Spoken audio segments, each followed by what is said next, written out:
અત્યારે અમે લોકો આવીને ઊભા છે હનુમાન ભાગડાના નવી નગરી વિસ્તારમાં. અહીંયા આવીને એની જે પરિસ્થિતિ જોઈને તો ખરેખર કદાચ કહીએ ને તો આંખમાં પાણી આવી જાય કે જે લોકોના આખા ઘર તૂટી ગયા છે. કંઈ જ નથી બચ્યું. ન તો ઘર વખરી બચી છે, ન ઘર બચ્યું છે, કંઈ જ નહીં. ખાલી પહેરે કપડે પોતાનો ખાલી જીવ બચાવી લીધો છે એ લોકોએ. તમારા ઘરમાં કેટલું પાણી ભરાયું હતું ને શું પરિસ્થિતિ હતી? બહુ ખરાબ પરિસ્થિતિ. રાતના 12 વાગ્યાના અમે નીકળીને નાઠેલા બહાર.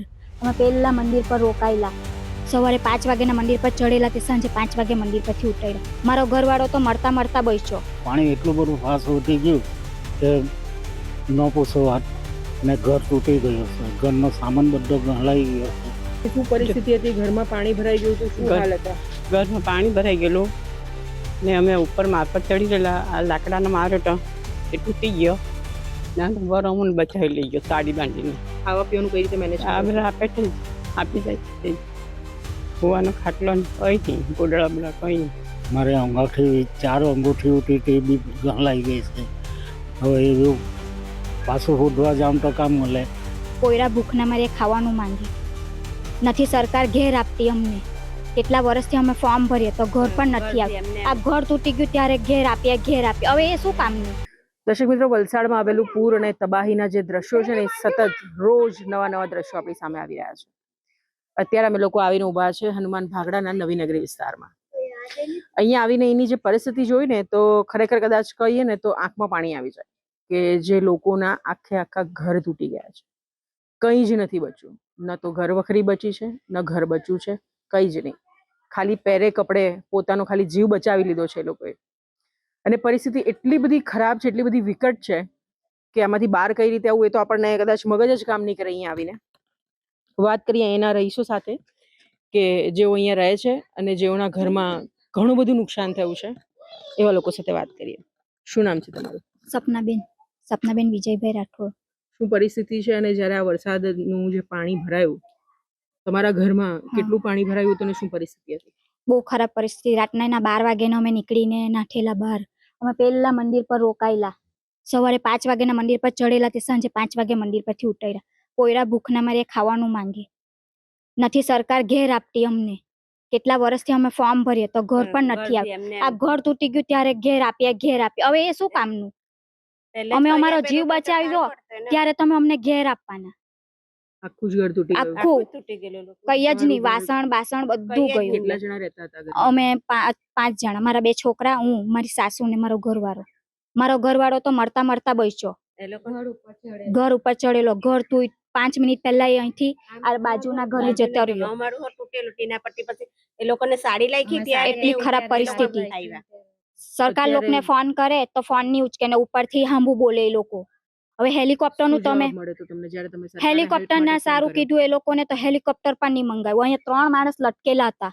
એવામાં એ લોકોનો જીવ જાટે તો મારો તો હસબન્ડ હતો. મારો હસબન્ડ જાટે તો મારા પોયરાને કોણ સાચવટે?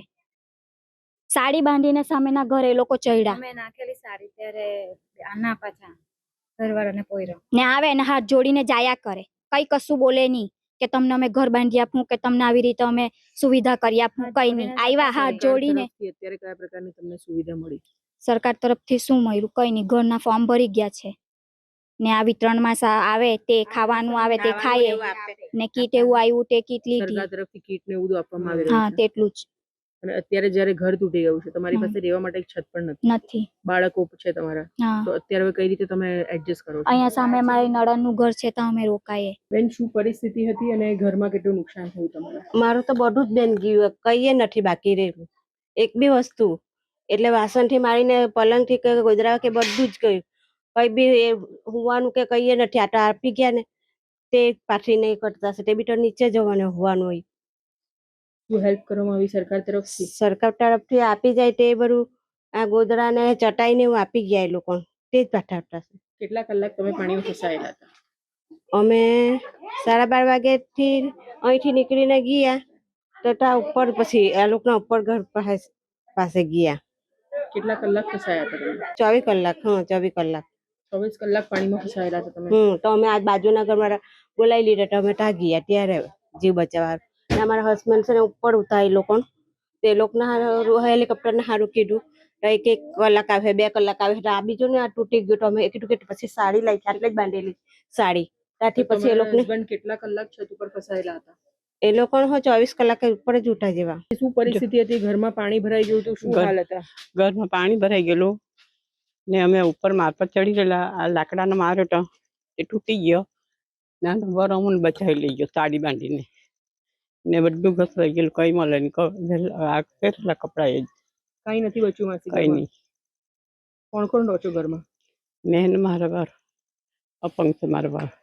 અત્યારે હવે કઈ રીતે ઘરનું અત્યારે ગુજરાન ચલાવજો? શું પરિસ્થિતિ છે? ખાવા પીવાનું કઈ રીતે મેનેજ આ બધા આપે તે જ આપી જાય છે તે જ. હોવાનો ખાટલો ને કઈ નહીં. ગોદડા બોડા કઈ નહીં. કઈ નથી કઈ નહીં બચ્યું. તમારા હસબન્ડ અપંગ છે, તેમના માટે દવા ને એનું બધું કેવી રીતે મેનેજ કરો છો? દવા ને તો લઈ આવીએ બજારમાંથી, તેવું મેડિકલમાંથી. એવું કોઈ હેલ્પ અત્યારે- સહાય કરે છે તમને? અત્યારે સરકાર તરફથી કોઈ સહાય આપવામાં આવે છે? નહીં કઈ નહીં.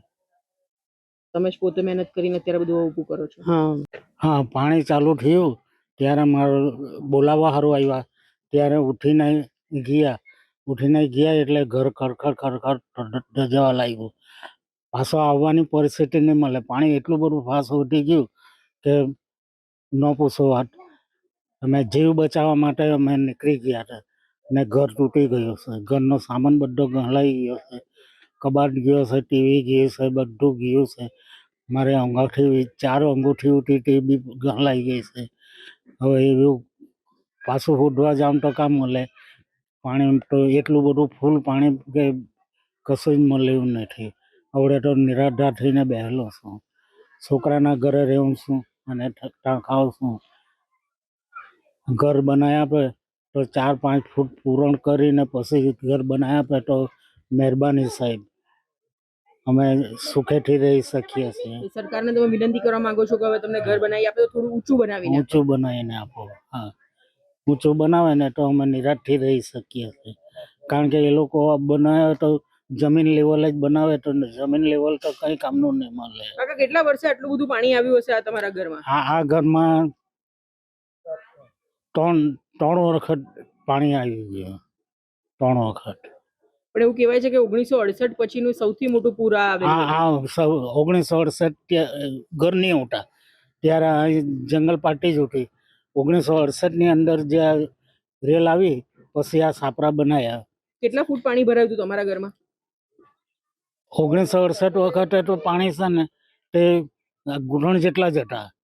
આ વખતે તો પાણી એટલું બધું 3 ગણું પાણી ઉઠી ગયું કે આજે 5 ફૂટ પૂરણ કરેલું તો બી તેની ઉપર પાણી ચડી ગયું. અને તમારું આખું ઘર તણાઈ ગયું. હા, એટલે આખું ઘર તણાઈ ગયું. તો વલસાડ ખાતે જે પૂર આવ્યું તેને લઈને હરેક જગ્યા પર એટલું બધું નુકસાન થયું છે ને ખાસ કરીને એની વાત કરીએ તો ઘણા બધા લોકો એવા છે કે જે નિરાધાર બની ગયા, બેઘર બની ગયા.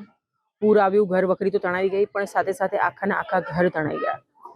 અને એવા લોકો છે કે જેઓ સિનિયર સિટીઝન છે, ઉંમરલાયક લોકો છે, ન તો કોઈ કમાવાવાળું બચ્યું છે અને હાલમાં ન તો કોઈ ઘર બચ્યું છે.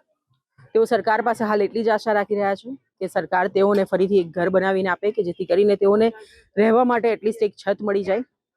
આશા કરીએ છીએ કે આ પૂરની પરિસ્થિતિમાં જેટલા પણ લોકો આ વિકટ પરિસ્થિતિનો સામનો કરી રહ્યા છે, ભગવાન તેઓને શક્તિ આપે અને તેઓ જલ્દી આ વિકટ પરિસ્થિતિમાંથી બહાર આવે.